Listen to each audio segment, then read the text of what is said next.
گرچہ وہ اپنے اس مذموم مقصد میں کسی حد تک کامیاب بھی رہے۔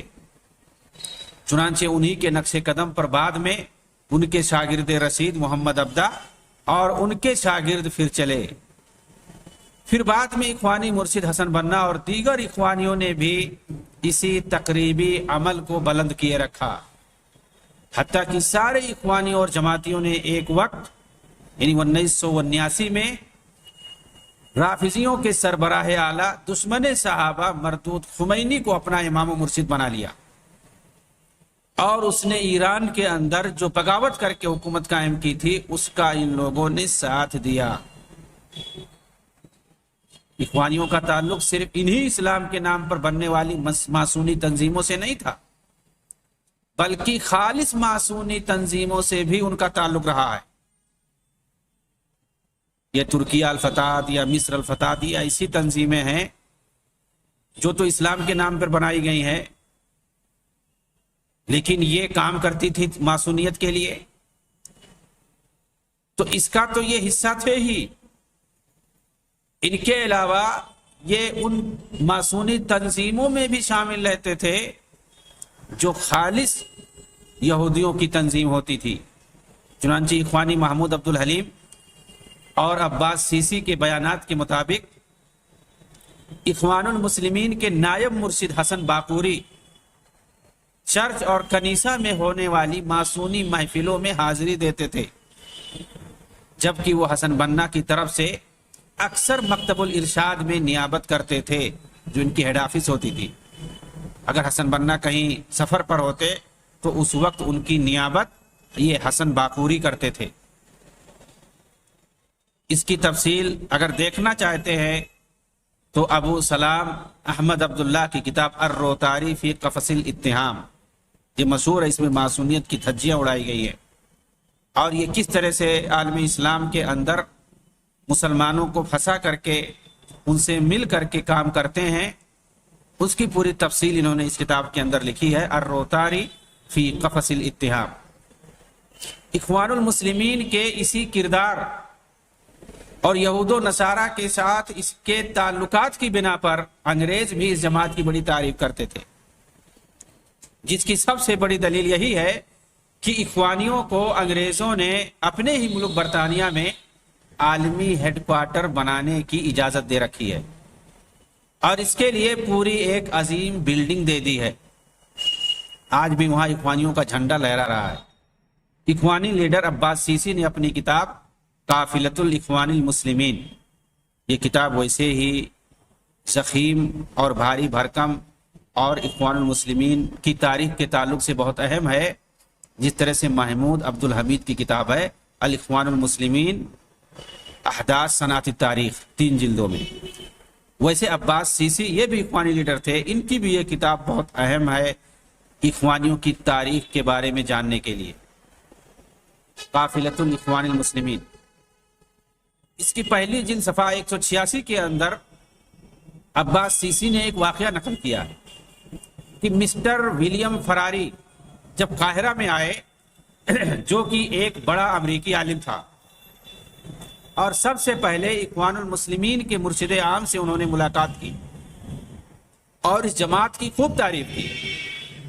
چنانچہ اپنے بیان میں کہا کہ مصر کے اندر مجھ پر جس چیز نے سب سے زیادہ متاثر کیا، اپنا اثر ڈالا، وہ اخوان المسلمین کی زندہ دلی ہے۔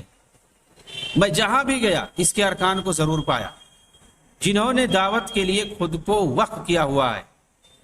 میں خود متدین انسان ہوں اور میرا اعتقاد ہے کہ اخوانیوں کا منہج بہتر ہے، اسے بڑے پیمانے پر شہرت دینی چاہیے۔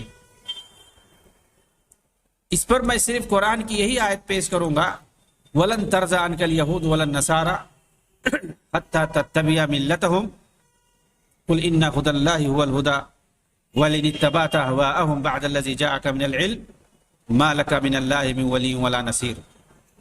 یہود و نصارہ آپ سے اس وقت تک خوش نہیں ہو سکتے جب تک آپ ان کے دین کے تابع نہ ہو جائیں۔ کہہ دیجیے اللہ کے رسول، اللہ کی ہدایت ہی حقیقی ہدایت ہے۔ اگر آپ اللہ کی طرف سے علم آ جانے کے بعد بھی ان کے خواہشات کے تابع ہو جائیں گے تو آپ کا اللہ کی طرف سے کوئی نہ مددگار ہوگا اور نہ کوئی کارساز ہوگا۔ آخر یہودی یا عیسائی مسلمانوں کے منہج سے خوش کیسے ہو سکتے ہیں؟ مسلمانوں کے رویے سے خوش کیوں کر ہو سکتے ہیں، جبکہ قرآن کے اندر واضح طور پر کہہ دیا گیا ہے کہ یہ اسی وقت خوش ہو سکتے ہیں مسلمانوں سے جب ان کے دین کے آپ تابع ہو جائیں گے۔ ان کے تابع ہو کر کے جب تک آپ کوئی کام نہیں کریں گے وہ آپ سے خوش نہیں ہو سکتے ہیں۔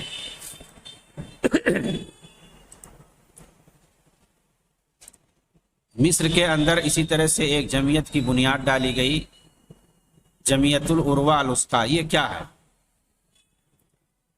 اس کی حقیقت اور اس سے جمال الدین افغانی کا کیا تعلق رہا ہے، اس کی تفصیل دکتور محمد حسین نے اپنی کتاب الاسلام والحضارہ کے اندر صفحہ 66 میں لکھا ہے کہ جمال الدین افغانی جس وقت ہندوستان میں تھے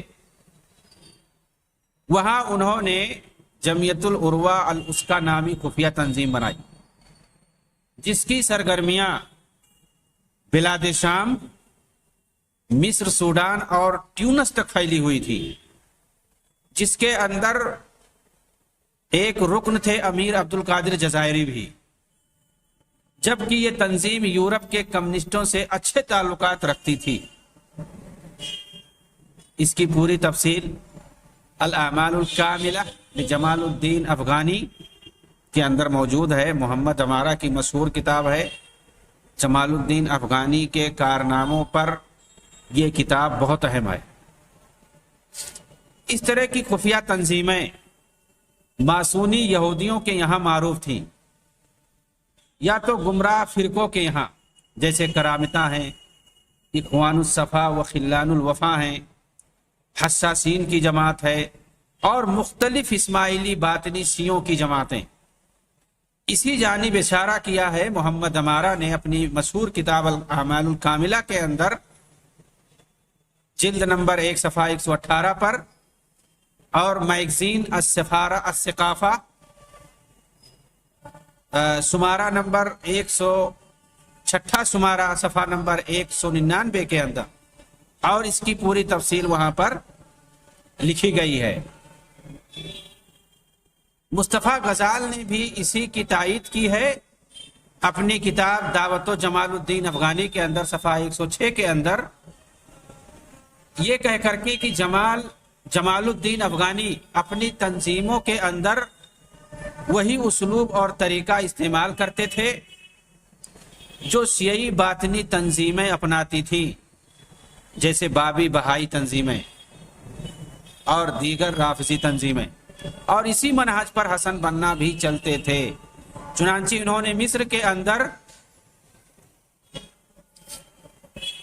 اپنی سربراہی میں ایک خفیہ تنظیم بنائی جس کا نام الجہاز السری یعنی خفیہ شعبہ رکھا۔ اس کی تفصیل کے لیے اخوانی رہنما محمود سباق کی کتاب حقیقت التنظیم الخاص و دورہ فی دعوت الاخوان المسلمین کے اندر دیکھ سکتے ہیں۔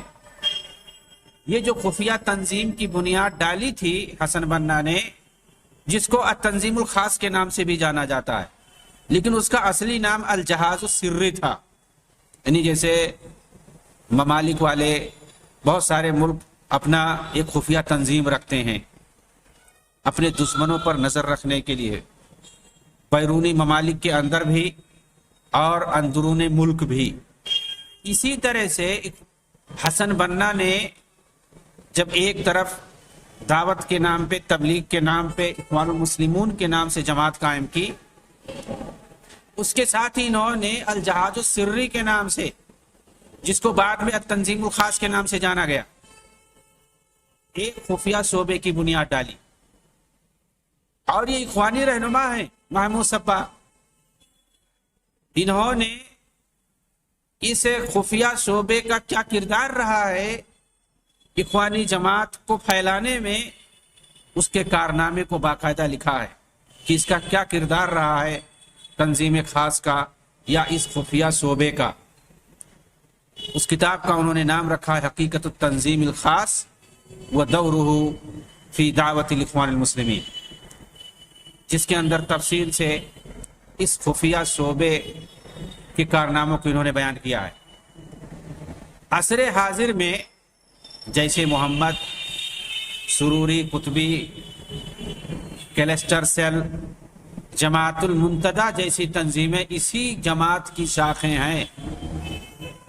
حقیقت یہی ہے کہ جمال الدین کی مدد عالمی ماسونی تنظیمیں کرتی تھی، ورنہ ایسا ممکن ہی نہیں ہو سکتا کہ جہاں بھی جس بھی ملک اور شہر میں جائیں وہاں ایک خفیہ تنظیم ایسی بنا ڈالیں جو حکومت وقت کے لیے خطرہ بن جائے، جبکہ لوگ اس طرح کی محض ایک تنظیم بنانے کے لیے پوری زندگی لگا دیتے ہیں۔ اور جمال الدین افغانی کی بنائی ہوئی یہی تنظیمیں قومی اور ملکی نعرہ لگانے پر عوام کو اکساتی تھی اور اسلامی خلافت کو گرا کر قومی اور وطنی حکومت بنانے نے شریعت کو ختم کر کے کافرانہ دستور اور یہودی جمہوریت لانے کی مانگ کرتی تھی۔ بڑا ہی مکار خبیث انگریز مسٹر بلنٹ، جو کہ جمال الدین افغانی کا پکا دوست تھا، اس نے اپنی کتاب جمال الدین اسدابازی کے صفحہ 29 میں لکھتا ہے، یہ جمال الدین افغانی کا مسٹر بلنٹ جو تھا دوست تھا، اس نے جمال الدین افغانی پر کتاب لکھی جس کا ترجمہ عبد المنعم محمد حسنین نے کیا۔ اس نے کیا لکھا ہے جمال الدین افغانی کے بارے میں؟ مسٹر بلنٹ جو کہ ماسونی تھا برطانیہ کا اور بہت ہی خبیث تھا، مصر کے اندر رہ کر کے یہ بظاہر مسلمانوں کے فیور میں کام کرتا تھا، لیکن یہ اندر سے دراصل حکومت کے خلاف کام کرتا تھا، انگریزی حکومت کے لیے یہ مصر میں رہ کر کے کام کرتا تھا، لیکن بظاہر اس کے کام ایسے ہوتے تھے کہ لگتا تھا کہ یہ مسلمانوں کے لیے بہت ہی ہمدرد ہے اور انگریزی حکومت کے خلاف ہے، اور یہ جمال الدین افغانی کا دوست تھا۔ اس کی کتاب کا ترجمہ عبد المنعم محمد حسنین نے کیا۔ اس میں وہ لکھتا ہے، عثمانیوں کی حکومت کو خلافت سے دستوری حکومت کی طرف لانے میں جمال الدین افغانی کا بڑا ہاتھ ہے۔ صرف یعنی مطلب کیا ہوا؟ صرف مصطفیٰ کمال اتاترک کا ہاتھ نہیں ہے خلافت کو ختم کر کے جمہوری حکومت لانے میں، جمال الدین افغانی کا بھی بڑا ہاتھ ہے، جو خود انہی کے دارالخلافہ میں رہ کر کے اپنی بات رکھتے تھے اور ترکوں کو خطاب کرتے تھے۔ جمال الدین افغانی سے اخوانی کس قدر متاثر تھے اور انہیں اور ان کی آئیڈیالوجی کو کس طرح اپناتے تھے، اسے ہم درج ذیل نکات میں سمجھ سکتے ہیں۔ نمبر 1، سیاست کو اپنی زندگی کا ایک اہم حصہ بنا لینا، یہ چیز ان کے ہاں پایا جاتا ہے۔ دین رہے نہ رہے، سیاست رہنی چاہیے۔ خفیہ تنظیم بنانا اور اپنی اکثر باتیں راز میں رکھنا، باتوں کو راز میں رکھنا ان کا خاصہ ہے یہ چیز۔ 3 نمبر، مسلم ملکوں میں جمہوری پارلیمانی حکومت کے لیے راہ ہموار کرنا۔ ابھی آپ دیکھیں محمد مرسی جو مرا ہے عدالت کے اندر مصر میں، اس کو وہاں کے لوگ شہید جمہوریت کہہ رہے ہیں، اور کہہ رہے ہیں کہ مصر کے اندر موجودہ دور میں جمہوری طریقے سے منتخب یہ پہلا صدر ہے، اسی لیے شہید جمہوریت شہید الدیمقراطیہ کے نام سے یاد کیا جاتا ہے۔ لیکن اردو میڈیا میں جمہوریت یا ڈیمقراطیہ کو کاٹ دیتے ہیں، صرف شہید لکھتے ہیں، تو لوگ سمجھتے ہیں کہ شہید فی المارکہ ہے، دین کے نام پہ شہید ہوا ہے، جبکہ آپ عربی میں لکھ کے دیکھیے شہید الڈیموکریسیہ، شہید الدیمقراطیہ، اس کا ترجمہ ہوگا شہید جمہوریت۔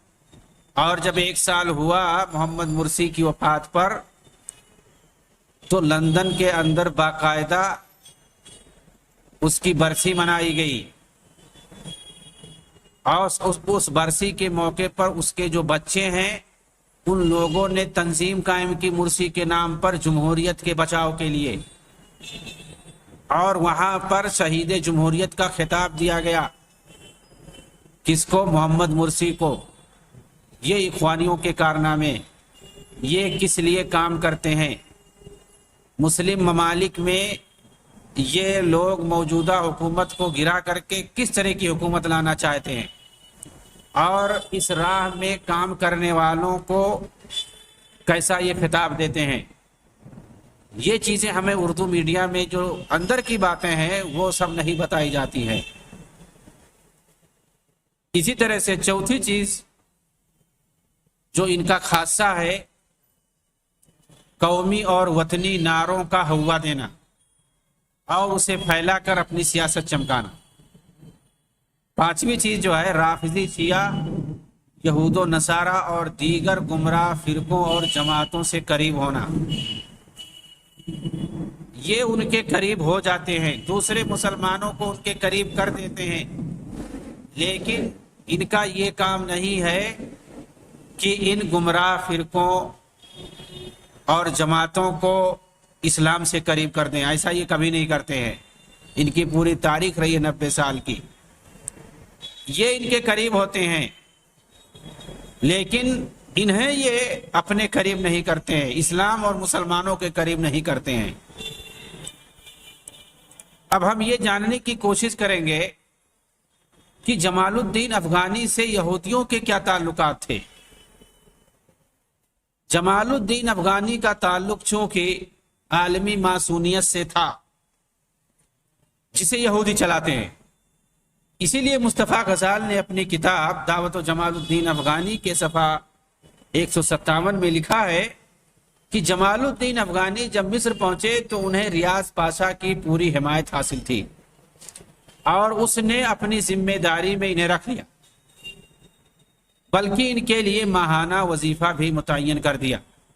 اور یہ ہر کوئی جانتا ہے کہ مصطفیٰ ریاض پاشا عثمانی صوبے سمیرنا سے اس کا تعلق تھا، یہودی خاندان مرابین سے تھا یہ ریاض پاشا، جو محمد علی پاشا کے ساتھ مصر آیا تھا اور یہاں وزیر اعظم کے منصب تک پہنچ گیا۔ بالکل ویسے ہی جیسے ترکی کے اندر ڈونما یہودی جو تھے وہ حکومت کے اندر بڑے بڑے عہدوں پر فائز ہو گئے تھے۔ ریاض پاشا کی اصل یہودیت سے ملتی ہے، جو مصر سے زیادہ انگریز اور اجانب سے میلان رکھتا تھا۔ مصر کے مسلمانوں سے برائے نام اس کا تعلق ہوتا تھا، اس کی جو سچی محبت ہوتی تھی وہ انگریزوں سے ہوتی تھی اور اجانب سے ہوتی تھی۔ انور جندی نے اپنی کتاب تطور الصحافہ العربیہ فی مصر کے صفحہ 34 میں عیسائی صحافی ادیب اسحاق کے بارے میں، جو کہ جمال الدین افغانی کا ایک شاگرد تھا، ریاض پاشا کے عنوان سے لکھا ہے اپنی اس کتاب کے اندر کہ ریاض پاشا مصر کے عقل مند یہودی گھرانے سے تعلق رکھتے تھے۔ انور جندی یہ مصر کے ایک مشہور صحافی اور مصنف ہیں۔ یہ کہتے ہیں کہ ریاض پاشا یہ مصر کے عقل مند یہودی گھرانے سے تعلق رکھتے تھے۔ ان کا گھرانہ سونے کا کام کرتا تھا، سونے کی خرید و فروخت بنانا۔ ان کے دادا کو اسی لیے ٹکسال گھر میں رکھ لیا گیا تھا جہاں انہوں نے اسلام لانے کا اعلان کیا، اور پھر انہی کے نقش قدم پر ان کی اولاد بھی چلنے لگی۔ جمال الدین کے بارے میں کہا جاتا ہے کہ وہ جب تک مصر میں رہے یہودی علاقے ہی میں ایک گھر کے اندر رہے اور اپنا ایک خاص طبیب رکھا جو یہودی تھا، جس کا نام ہارون تھا۔ جمال الدین کا مصر میں ایک خاص دوست تھا جس کا نام یعقوب سنو تھا، یہی ان کے افکار و خیالات کو اس وقت کے اخباروں میں لکھتا اور پھیلاتا تھا۔ یعقوب سنو جو کہ ایک یہودی تھا، اس کے ماں باپ دونوں اسرائیلی یہودی تھے، یہ لاوی قبیلے کا تھا، اسے تورات اچھی طرح آتا تھا۔ یہ پوری تفصیل آپ کو ابراہیم ابدا کی کتاب اعلام الصحافۃ العربیہ کے اندر مل جائے گی، اور اسی طرح سے فیکوینٹ فلپ دی ترازی کی کتاب تاریخ الصحافۃ العربیہ میں بھی مل جائے گی۔ کہ جمال الدین افغانی کس طرح سے مصر کے اندر یہودیوں کے علاقے میں رہتے تھے اور ان کا جو خاص طبیب تھا یہودی تھا، اور جو ان کا سیکریٹری تھا یعقوب سنو وہ بھی یہودی تھا، جو ان کے افکار اور خیالات کو پھیلاتا تھا مصر کے اندر۔ جمال الدین افغانی گرچہ مصر میں رہتے تھے مگر وہ اکثر ایران کا دورہ کرتے رہتے تھے۔ چنانچہ ایک دورے کا ذکر کرتے ہوئے ان کے خالہ زاد بھائی لطف اللہ خان اپنی کتاب جمال الدین ازدابازی میں لکھتے ہیں کہ ایک بار جمال الدین تہران آئے۔ اس وقت عید نیروز کا دن تھا۔ یہ ایران کے اندر مجوسی دن مناتے ہیں عید نیروز، اور آج بھی وہاں کی خمینی حکومت اس دن کو مناتی ہے۔ چنانچہ عید کی مناسبت سے سارے لوگ آپ سے ملنے پہنچ گئے، جن میں چھوٹے بڑے سب شامل تھے۔ اس وقت آپ الحاج محمد حسن کے گھر میں قیام پذیر تھے۔ اس وقت آپ سے ملاقات کے لیے بہت سے یہودی بھی آئے۔ چونکہ اس دن بارش ہو رہی تھی اس لیے گھر کے خادم نے یہودیوں کو گھر میں جانے سے منع کر دیا، لیکن جب جمال الدین کو پتہ چلا تو انہوں نے اجازت دے دی اور خادم کو روکنے سے منع کر دیا۔ پھر یہودیوں کو اپنے پاس بلایا، ان سے بڑے پرتپاک انداز میں ملے اور ان سے مخاطب ہو کر کے کہا، آج میں چاہتا ہوں کہ آپ لوگوں سے اسی انداز میں ملوں جس طرح ہمارے شہر اسداباد میں ملنے کا رواج ہے۔ پھر انہوں نے اپنے رومال میں حلوہ رکھا اور یہودیوں کے سامنے پیش کر دیا۔ مصطفیٰ غزال نے اس واقعے پر تبصرہ کرتے ہوئے کہا ہے، اس سے پتہ چلتا ہے کہ موصوف یہودیوں سے اپنے شہر اسداباد میں بھی ملا کرتے تھے، اسی لیے ان سے کہا کہ یہاں تہران میں بھی آپ لوگوں سے اسی طرح ملوں گا جیسے میں آپ لوگوں سے اپنے شہر اسداباد میں ملا کرتا تھا۔ جمال الدین افغانی کے بارے میں یہ دعویٰ کیا گیا بار بار کہ ان کا تعلق ماسونیت سے تھا۔ چنانچہ ثبوت کے ساتھ اس کے بارے میں بتانا چاہوں گا کہ کس طرح سے ان کا تعلق ماسونیت سے تھا۔ ماسونی تنظیموں میں جمال الدین افغانی کا شامل ہونا یہ طے ہے، ثابت ہے، اس میں کوئی شبہ نہیں ہے۔ برطانوی ماسونی تنظیم میں یہ سب سے پہلے شامل ہوئے، لیکن جب اعتراض ہوا تو ایک موقع پر اس سے نکلنے کا اعلان کر دیا، یہ کہتے ہوئے کہ میں ماسونیت سے الگ ہو کر کام کرتا رہوں گا تاکہ میری وجہ سے ماسونیت پر کوئی اعتراض نہ ہو اور دشمن اس پر میری وجہ سے طعن و تشنیع نہ کرے۔ ایسی باتوں کو لے کر جس سے ماسونیت کو برا لگے، آخر ماسونیت میں مجھے چن لیا، اس میں برائی ہی کیا ہے؟ یہ انہوں نے اس طرح کا جو اعلان کیا اور اپنی اس رائے کا اظہار کیا ہے، اس کو آپ دیکھ سکتے خاطرات جمال الدین جیسی کتاب کے اندر صفحہ 19 پر، جسے محمد مخزومی نے لکھا ہے۔ یعنی جمال الدین افغانی کے آراء و افعال اور اقوال کو انہوں نے جمع کر دیا اس کے اندر، خاطرات جمال الدین۔ اس کے بعد جمال الدین افغانی برطانوی ماسونیت سے فرانسیسی ماسونیت کی طرف منتقل ہو گئے۔ برطانوی ماسونیت سے انہوں نے الگ ہونے کا، علیحدہ ہونے کا اعلان کر دیا، تو کس سے جا کر کے مل گئے؟ فرانسیسی ماسونیت سے جا کر کے مل گئے اور ان کے پاس خطاب بھیجا جس میں یہ گزارش کی کہ مصر سے علوم فلسفہ کے استاد 37 سالہ جمال الدین کابلی کی گزارش ہے کہ مجھے اخوان الصفا و خلان الوفا، یعنی فرانسیسی تنظیم کا جو نام تھا، اصل میں اخوان الصفا نام تھا، جو مقدس ماسونی تنظیم کے ارباب حل و عقد ہیں اور جو ہر کمی اور خطا سے پاک ہیں، وہ اس میں داخل کر کے مجھ پر احسان کریں۔ آپ لوگوں کا بہت بہت شکریہ۔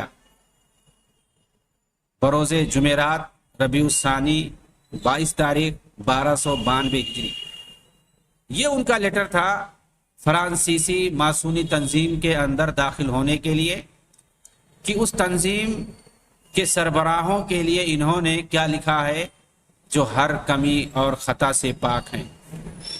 ان کا پورا لیٹر آج بھی موجود ہے۔ 3 سال کے بعد اس ماسونی تنظیم کے اندر جمال الدین خاص لوگوں میں شمار ہونے لگے، بلکہ کچھ دنوں کے بعد اس تنظیم کا سربراہ انہیں بنا دیا گیا، جیسا کہ اس تنظیم کی طرف سے جمال الدین کے پاس خطاب بھیجا گیا، جس کے اندر یہ لکھا گیا کہ اطلاع عرض ہے کہ گزشتہ اجلاس خاص کے اندر اکثریت کے ساتھ یہ فیصلہ لیا گیا ہے کہ آپ اس سال اس لوج کے صدر رہیں گے۔ بنا بری ہم آپ کو اب اس خوشی کے موقع پر مبارکبادی پیش کرتے ہیں۔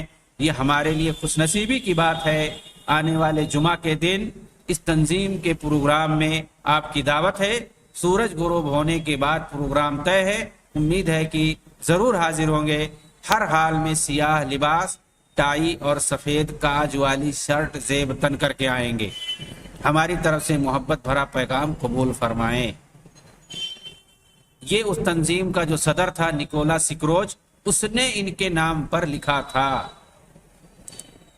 ان کی ماسونیت کے بارے میں تفصیل سے انشاءاللہ اگلے لیکچر میں بات بتائی جائے گی۔ وآخر دعوانا ان الحمدللہ رب العالمین، والسلام علیکم ورحمۃ اللہ وبرکاتہ۔